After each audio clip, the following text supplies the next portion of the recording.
Welcome to All in Wellness, where we explore the journey to holistic well-being. I'm your host, Amanda Lamage, and I'm thrilled to have you join me on this exciting adventure towards a healthier and happier life.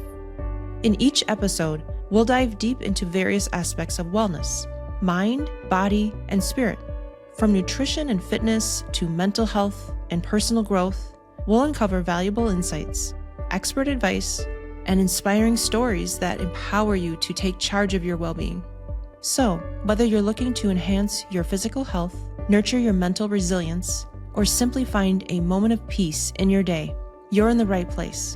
Let's embark on this journey together, embracing all the possibilities that wellness has to offer. Welcome to our second episode of the All in Wellness show. Today we have a very well-respected guest, Dr. Barbro Brost, the founder of the Brost Clinic. And we're very happy to have her today. And can you tell us a little bit more about your background? Well, I was born and raised in Sweden. That's why I have a little accent. Came over to Minnesota to go to chiropractic college. I did my pre-med studies in Sweden and came over here to get my chiropractic education. Ended up marrying one of my classmates and then moved to Sweden, practiced in Stockholm, Sweden for 6 years, and then moved back here again 6 years later. And we opened the Brost Clinic in Wayzata and been there ever since. So I'm a chiropractor by profession. I also have a 3-year diplomat in neurology, and I'm certified in acupuncture and have studied functional medicine and nutrition continuously through my years of practice. So it's really amazing just to hear all of your expertise, and I'm sure so many years of experience working with patients and all of the different ailments that they may have had and having other options. It's very exciting to hear. Yeah. Well, thank you for joining us today. We're going to talk a little bit more about wellness and how it encompasses more of the mind, body, and spirit, because I feel like those are all connected, right, and healing from within. So let's talk a little bit about the difference between sick care versus health care. So I just wrote a book which is about healthcare, so about healthy living, because the whole medical system today is based on the pharmaceutical philosophy that you diagnose something and you give a medication for it, whereas healthcare is really taking care of your health before you get sick or dealing with health with natural means instead of just taking pharmaceutical drugs, which obviously at times are important and necessary. But if you can take care of things before they happen, like preventatively, or if you can deal with minor things naturally, it's a better choice, in my opinion. Right, like you said, more of a preventative to prevent sickness. Right, exactly. So healthcare is really taking care of your health before you get sick. Exactly. And I know personally, I've had some great experience working at the Brost Clinic and just benefiting from so many different options that people may not even know of. Can you talk a little bit more about some of those? Well, obviously being a chiropractic and natural health care clinic, we deal with a lot of musculoskeletal issues, back pain, neck pain, headaches, and what have you, injuries, sports injuries and work injuries, car accident injuries, and so on. That's great. We're very good at handling those things. But also, when people learn a little bit more about what we do, we can deal with a lot of other illnesses and issues. And we can definitely prevent a lot of illnesses and issues by taking care of the body naturally with chiropractic care, with acupuncture, with nutritional supplements, and just better habits in general when it comes to health. The book I just wrote, it has a lot of information about just everyday things to think about, little habits that you can develop during the day if you just, stop and think about it, like drinking enough water and making sure you go to bed on time so you get your sleep, and healthier foods and reading labels so you don't eat a ton of chemicals that are maybe harmful to you in the long run. Is kind of paying attention a little bit and maybe shifting some habits and just leading a healthier, more active, happier life. And I think me personally, just knowing, I'm sure for you as well, just how much better we feel when we incorporate those habits. And even if it's just starting with one habit, maybe at a time, right? Just baby steps, and then working into more of a healthier lifestyle.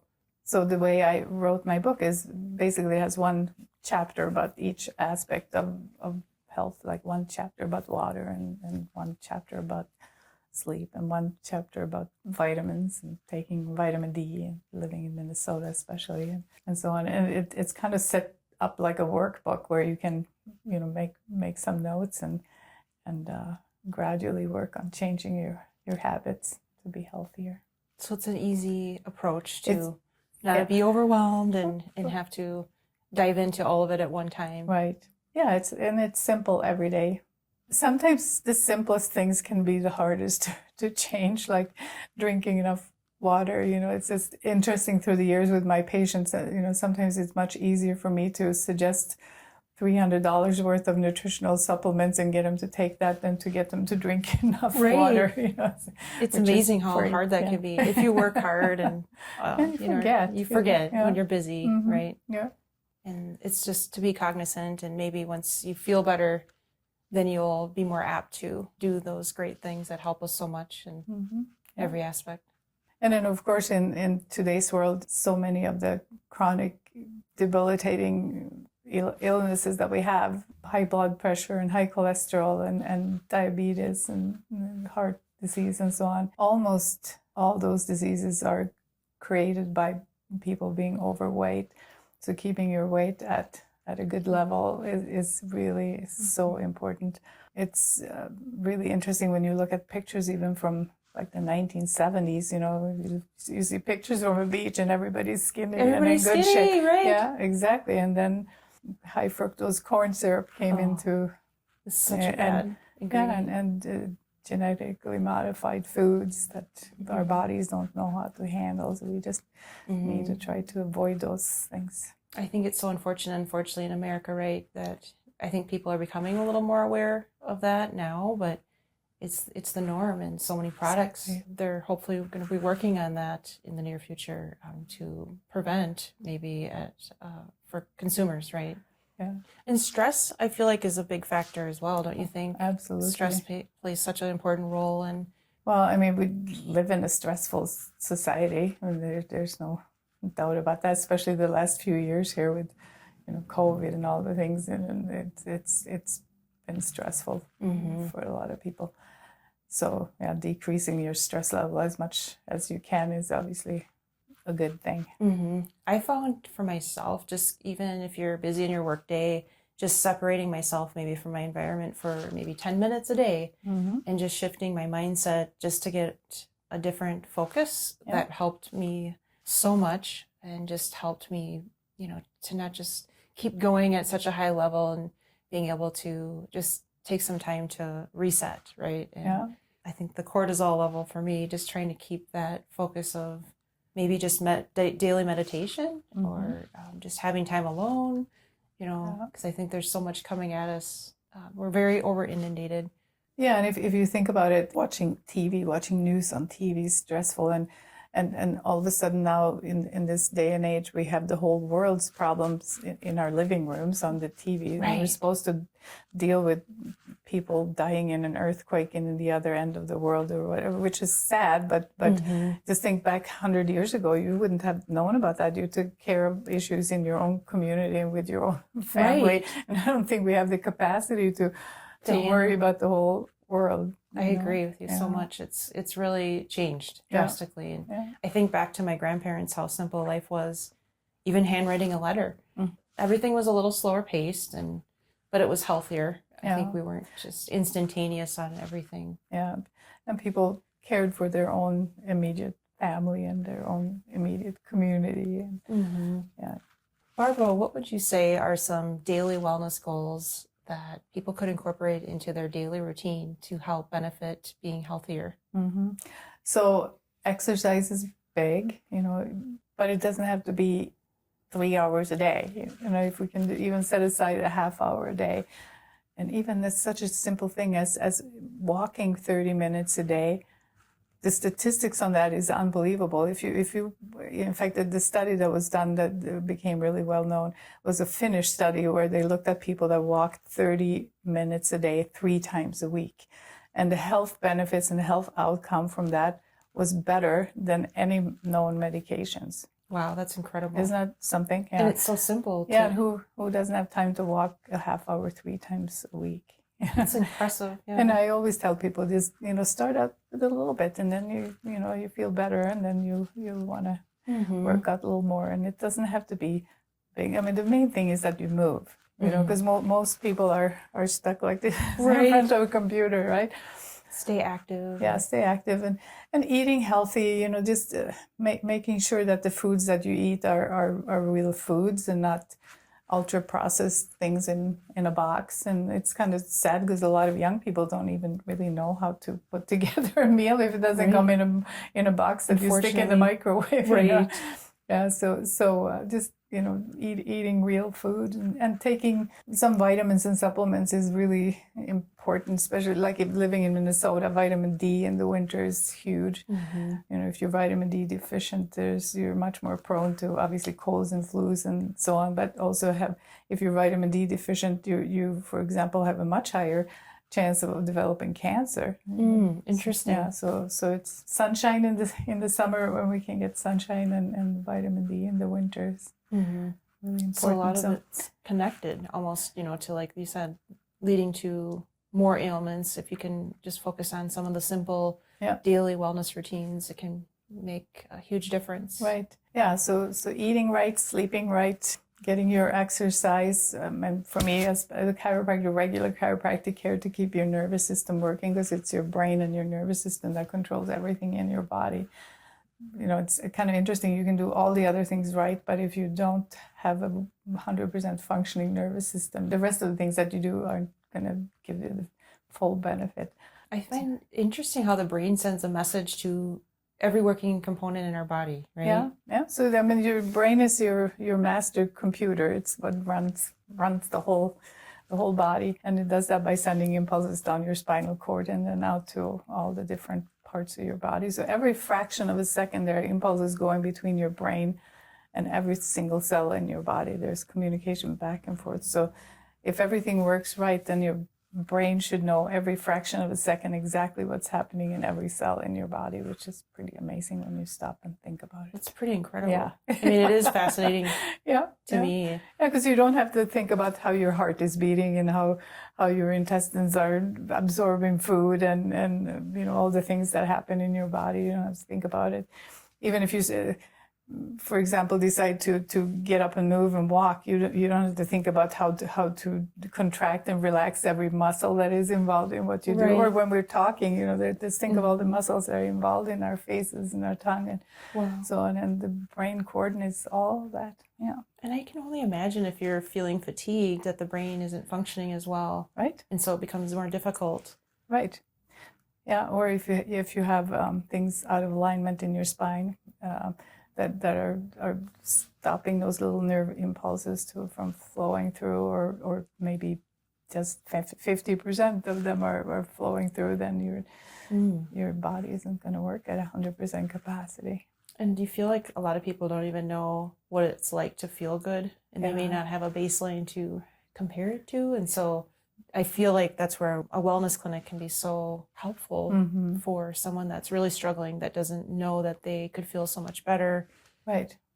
And obviously with what you do, working on people looking good and dealing with, people's skin and so on, which obviously is influenced by what you eat and how much water you drink and so on too. So if you feel good, you look better too. It's all connected, and you feel better. And mental health is, really connected with how the body functions. I think one of my little sentences in the book is that you very seldom find a happy mind in a junk food body. I agree so much. It's so true. And I think our skin shows too what's going on the inside. Your skin is your biggest detoxification organ. So if you're toxic, it's going to show up in your skin. But I think it's great if we can, help many people. Maybe it's, one thing that we can help them incorporate into their daily routine. And with the help of professionals, there are labs we can test to and check more of the vitamin levels, right? And just get a true reference range of what's really going on. And maybe if they're going in for a physical, it might show normal, but they may not feel normal.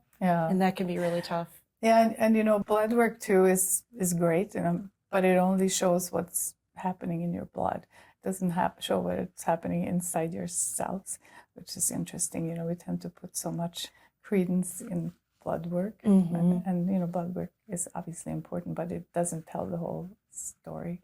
Right. So a lot of times, if you're an experienced healthcare provider, you can often just by talking to people and listening to symptoms, you know, start to figure out what's actually going on in their bodies. Like maybe an adrenal deficiency, for example, if they're fatigued or... Yeah, in our stressful world, you know, adrenals are often overworked. Yeah. Let's talk a little more about the immune system and how it should work effectively, and how can patients maybe know that maybe they have a lowered immune system, or things that they can do to increase the immune system to work properly. Yeah. You know, it's interesting if somebody walks through a room with 10 people and they sneeze, you know, a couple of people will get sick and the rest of them don't. And what's the difference? You know, people can get exposed to things, but if you have a good, well-functioning immune system, your body can fight it off, you know. So I always like to do the analogy with the immune system, which is your white blood cells and, you know, things that are fighting off viruses and bacteria in the body. So think about it as a good little army that's fighting off the bad guys that are attacking us. Right. And if we have enough good soldiers, if you will, good immune bodies, they can ward off anything really that comes, or most things that come at us. So the name of the game is to keep your immune army strong, and to keep it well fed, and to keep it exercised too. Because if we live like kids, for example, that have grown up on a farm or grow up with pets or get to play in the dirt, they have a much stronger and better functioning immune system than kids that grow up in sterile environments where mom is wiping down the toys every night. So they need to be exposed to all those little bugs that we have in our environment. And the more exposure you have as a child and even as an adult, the stronger your immune system is going to be. Plus, you obviously have to have good nutrition and good sleep and all those other things. Just think about it. Every time you've gotten sick, it's probably right after you were really stressed out about something, right? Of Because course. so stress just really lowers our immune. Keep doing the right things. We're all going to have stress in our lives. That's just part of I feel like driving can be stressful. Driving can be stressful, yeah, especially in the winter in Minnesota. No kidding. Yeah. So anyway, we just have to, because everybody's exposed to stress, we just have to keep our immune system as strong and well functioning as we can. And of course, our microbiome, our good gut flora, is super important for immune function. And of course, taking antibiotics, which are obviously there to kill bacteria and are very important if you have a life-threatening infection. But there's been so much overuse of antibiotics that our immune systems have just been decreased in function. So if you have needed to take antibiotics for something, it's super important to take probiotics to build up that good bacterial flora again. And I used to say years ago, I used to tell people that if you have to take antibiotics, that you need to take probiotics for about a month. But the new research now is that it takes about 6 months of taking good probiotics to build up your gut flora again. So it takes a long time. It really gets disrupted. And it's not only antibiotics that can wreck your gut flora. It's ibuprofen or other medications too. Really can affect your gut flora, which is super important. And it's so interesting because we used to not ever pay attention to, like when I went through my education, which is 40 some years ago now, nobody talked about the microbiome, and it's such a huge thing now, and there's still so much research going on, and so many things being discovered, and it turns out that basically that gut flora really kind of runs our systems. And that's what I find fascinating. I feel like a lot of people might not realize, right, that the gut controls a lot of issues, and I feel like if we correct the gut first, then other things will resolve. and so much, even the brain. Like I feel like there's so much that the gut controls. Yeah, and we have the vagus nerve, which is the big communication highway between the gut and brain, and it sends messages from the little gut bacteria.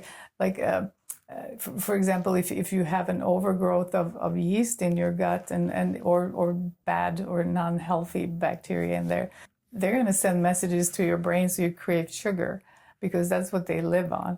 So a lot of times people that crave sugar, it's not really them craving sugar, it's the little bugs in their gut that are craving sugar. So think about that next time you're craving sugar, that you don't want to feed those little guys. So don't fall for it. And do you feel like some of the major diseases, if patients corrected their gut, that could prevent? Maybe we can maybe talk about intermittent fasting, how that can play a role in helping correct the microbiome and gut flora as well. Yeah, because so many people in today's world have gut issues. IBS and colitis. All these issues that are really created by eating the wrong foods or foods that are not agreeing with your body, or overuse of antibiotics and so on. And this again is really new research, just a couple of years old, that the gut goes through a cleaning phase when we're not eating or during night when we're sleeping. And it's actually a 4-phase procedure that the gut needs to go through every day to really clean out and go through all the little things that need to happen in there. And they still don't understand and know all the things that happen. But if we constantly eat, like if you're somebody that wakes up and the first thing you do is put food in your mouth, and then you eat your meals during the day, and you keep snacking at night, and you go to bed at 11, and then you get up at 7 and you start eating again, then that's not enough time. The gut really needs ideally 16 hours of not eating. So if you eat dinner at 6 and then wait till you eat till after 10 o'clock in the morning to eat anything again, then you get that 16-hour window there where the gut can do all the little processes that happen in there that we still don't totally understand. But we know that people that don't eat constantly definitely are healthier. And I find sometimes like your body will naturally detox what it needs to get rid of on its own when you're doing the intermittent fasting. Yeah, that's part of the process that happens in there. You have a certain set of genes, and you can't change your genes itself, but you can change the expression of the genes. So if you, for example, are somebody that been born to a long line of people with heart disease, for example, if you change your lifestyle and live differently and eat the right foods and take the right supplements and exercise and do all the right things, then you can bypass that genetic predisposition. And we can also influence our genes with what happens to us in life. And it's really interesting research going on too with people that have been through a lot of trauma that actually can show up in their offspring several generations down the line, which is fascinating to me. Yeah. Right. And you can, that's where I feel like people could make a change and just change the generational curse, if you will. Yeah. That they may not even know is part of their history. Right. Can we talk about people who struggle with maybe insomnia, or how their HGH, short for human growth hormone, can play a role in that? Yeah, so human growth hormone is obviously a hormone that's there to make you grow when you're a kid. And when we're adults obviously we don't need to grow anymore, but it's also the hormone that promotes repair in your body. And human growth hormone is almost only produced at night. At least over 80% of it is produced at night. The latest research on that is that most of it is produced between 10 and 12 o'clock at night. So if you're somebody that stays up till midnight every night, you're not going to produce enough human growth hormone. So night owls typically age faster than people that go to sleep at a decent hour. So a really good rule of thumb, if you want to produce enough natural human growth hormone, which we obviously produce a lot more when we're kids, and it decreases as we're aging. And you can take supplements to help stimulate more production, but the natural production, if you want to tap into that as much as possible, is go to sleep before 10 o'clock at night, and then you'll be healthier, because there's constantly little things that break down in our bodies, and it has to be cleaned up and repaired. Even our skin regenerates at night. And so there's some products that we want to use at night to help with that regeneration, right? So you can call it getting our beauty rest, right? Yeah, exactly. That's it's good. Something to that, yeah. Well, it's interesting with the recent election talking about fluoride.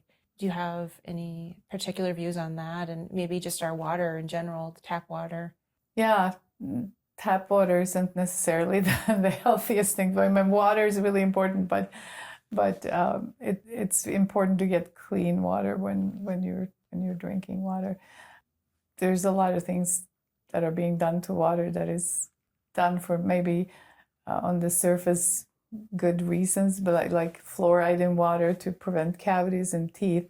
But fluoride is actually an industrial byproduct that they started putting in water because they tried to find some use for it. And fluoride has been banned in most European countries now, and it's still being used in water here. And lots of issues with thyroid problems and so on with or exposure to too much fluoride. The body can kind of withstand a little bit of poisoning, but if you get too much of it, it's not a good thing.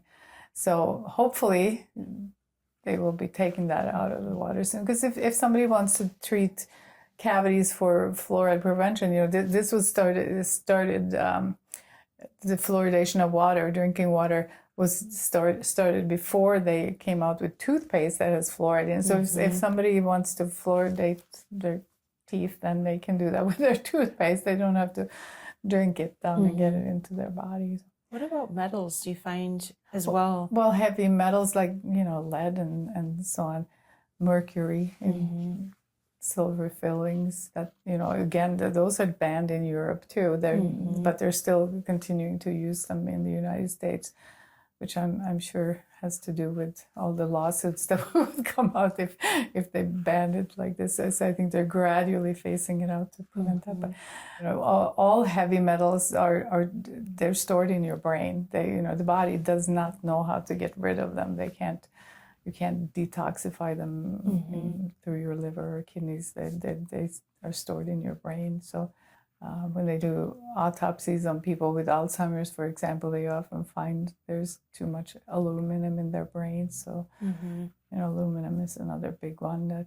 So don't cook in aluminum pots, and also and deodorant. Most deodorants have aluminum chloride in them. So if avoid those, use natural. And we have the detox.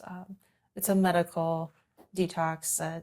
We call it like total toxin burden, that can be rid of the metals, the heavy metals, which it can be hard to get rid of that, right? It can take time, but it's definitely... it takes time, and it can be done, but it's much better not to accumulate them in the first place, obviously. On a more positive note, we can talk about some things that we could incorporate to be a little bit healthier, and supplements are one of those things. There's many different things that people of every walk, everybody's a little different, right?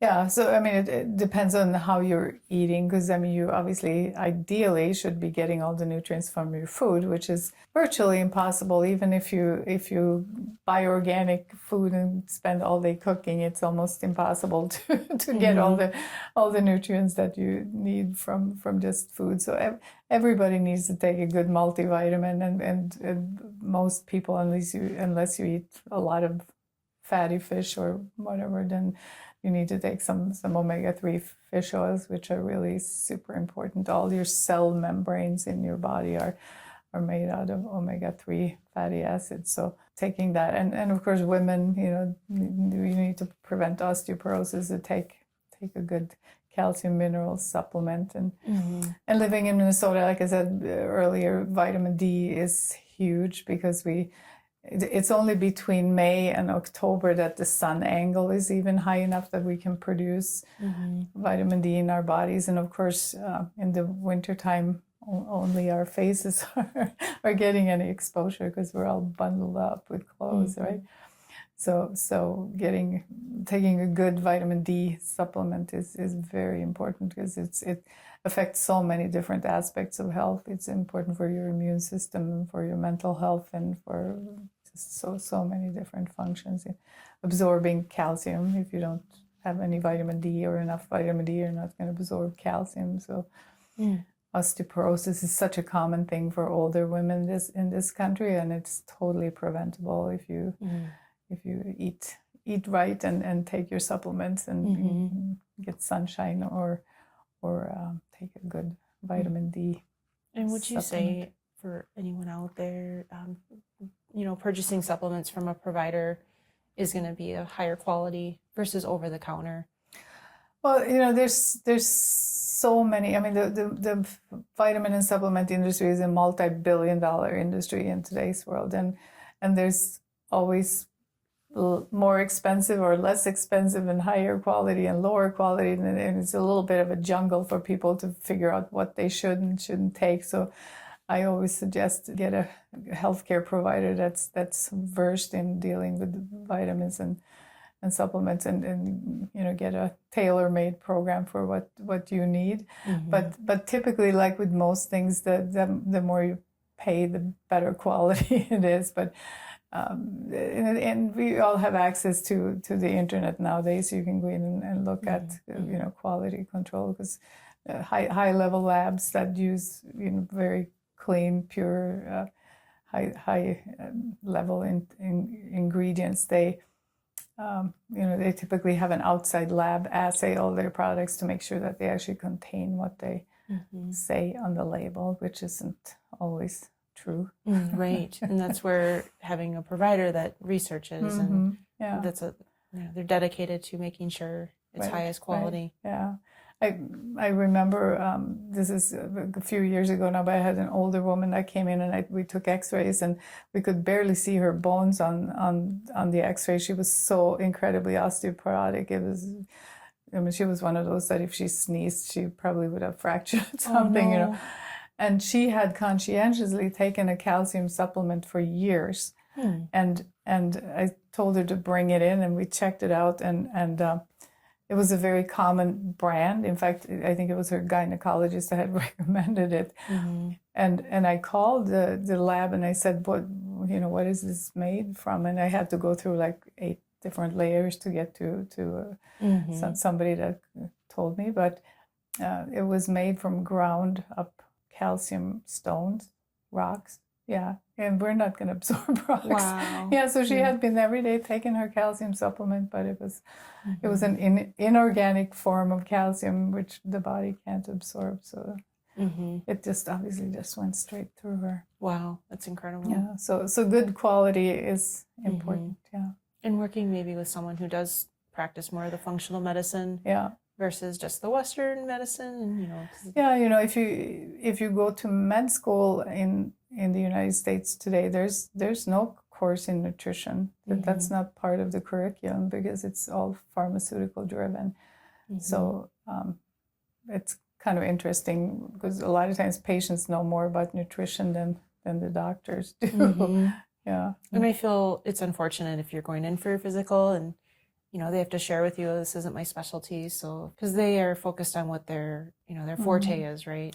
Well, the whole medical healthcare system, which should really be called the sick care system, is focused on, waiting till there's something wrong with you and then giving you a medication. It's not about preventing things, even though there's, some things that are called prevention, like taking your blood pressure and checking your cholesterol and so on, but it's not really prevention, it's early detection. So finding things early obviously is a good idea so you can deal with it before it becomes a crisis. But the whole idea is if you can live healthy and give your body what it needs when it comes to nutrients. I think of it as like in your book, we talk about, even in our podcast theme, the mind, body, and spirit, and that triangle of how important they're all connected. If you're cognizant of it, and thinking of it as a whole, of Yeah. how that can work together for your benefit. Yeah, so the last chapter in my book is called the triad of health. So if you picture a triangle where we have the physical health and mental health and spiritual health, and they all have to be balanced, because if you have great physical health but are empty when it comes to spiritual health, and you may not have great mental health or whatever, then you're not a healthy being. You need to have all those components. Especially spiritually. I think we need it now more than ever. Yeah. Right? And Yeah. I think it's so important. And I feel like in other countries, you don't see this sick care, if you will, as common as in America, unfortunately. Well, yeah, I mean, it depends on where you go. I mean, if you deal with country in Africa where they're still living the way they used to live, and they eat a lot of food that are, very, very fiber rich and nutritious and so on, and they don't have a lot of the diseases that we do. Mm-hmm. Like, for example, gut issues that are so common in today's world with, IBS and colitis and so on, doesn't exist in those countries. If you think about it, 100 years ago, and that's something I write in the book too, that when you buy food, try to think about buying food that existed 100 years ago. So when you go to the grocery store, and if you have in the back of your mind, could I have bought this 100 years ago? Yeah, you could have bought most of the vegetables and fruits, and you could have bought milk and eggs and a lot of the foods that, when you think about it, are usually in the periphery of the grocery store, whereas all the boxed things that didn't exist, all the pre-made food and so on, that didn't exist 100 years ago. So think about it next time you go to the store, is that like real food is stuff that you could have bought 100 years ago. Mm-hmm. That's pretty incredible. Yeah, it's such an easy way to think about it. And thinking more so like the chemicals, unfortunately, that are found creating and producing a lot of the food.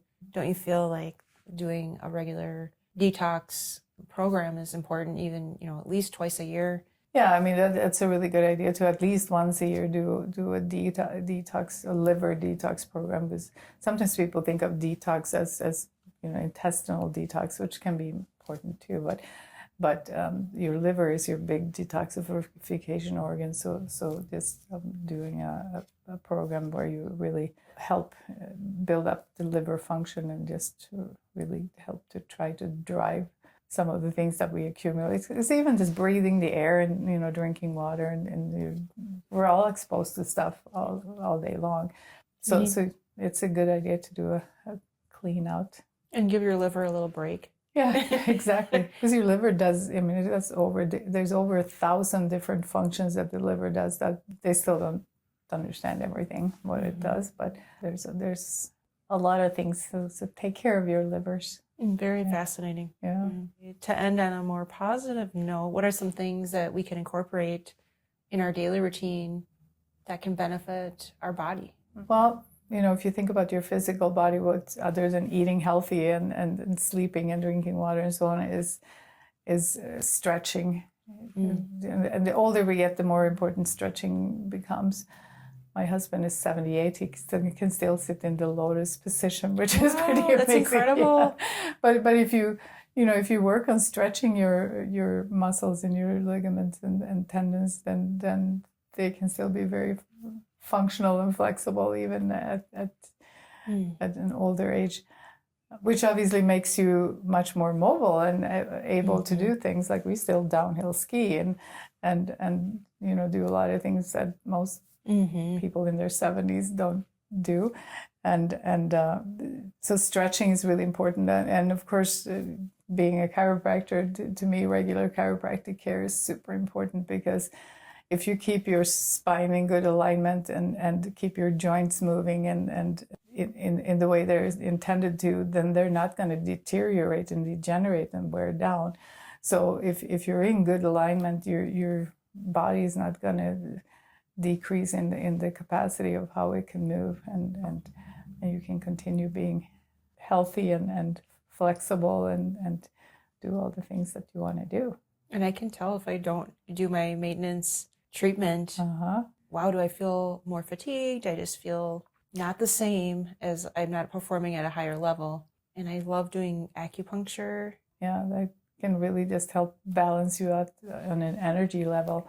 So chiropractic and acupuncture in combination, and then good nutrition, good vitamins and supplements. You can just live a much healthier life for a long, long time. Like for myself, when I'm a grandparent someday, I want to be active and be able to do the things with my grandkids, and like you said, downhill skiing, and not be restricted. Exactly. And not be able to enjoy things just because I'm at that time in my life. I always want to be able to stay active, right? I think all of those things really can help us just more of the longevity, creating the longevity. Yeah, because we're all aging. There's nothing you can do about that. You just want to age as healthy as you possibly can, and live as long in an active life as you can. And then you want to have a quality of life. You don't want to just be an old person sitting in a nursing home. I mean, how fun can that be?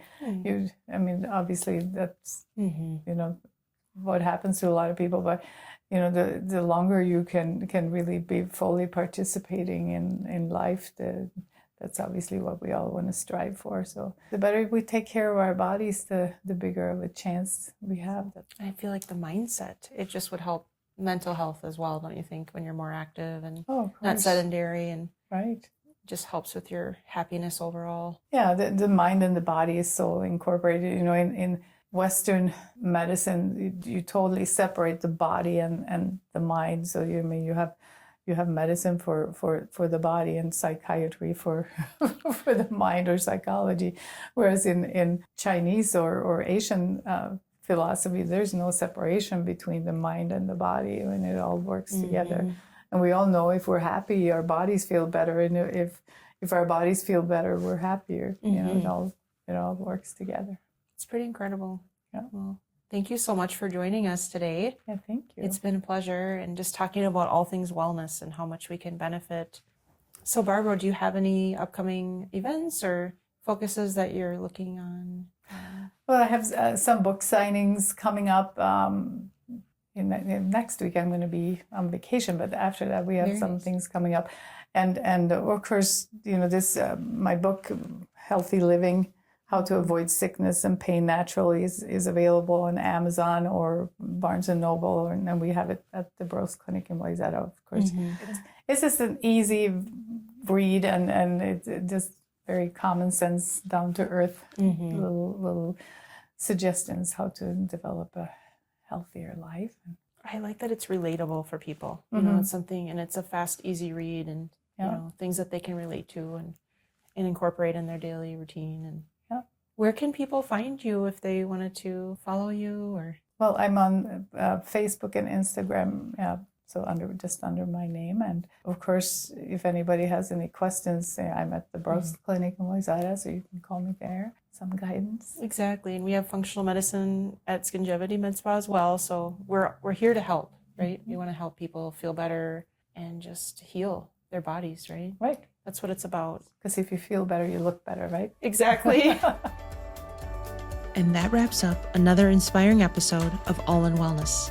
We hope you found valuable insights and encouragement to live your life fully and authentically. Remember, the journey to wellness, gratitude, and embracing your faith is ongoing, and we're here to support you every step of the way. If you enjoyed today's episode, please take a moment to subscribe, rate, and leave a review.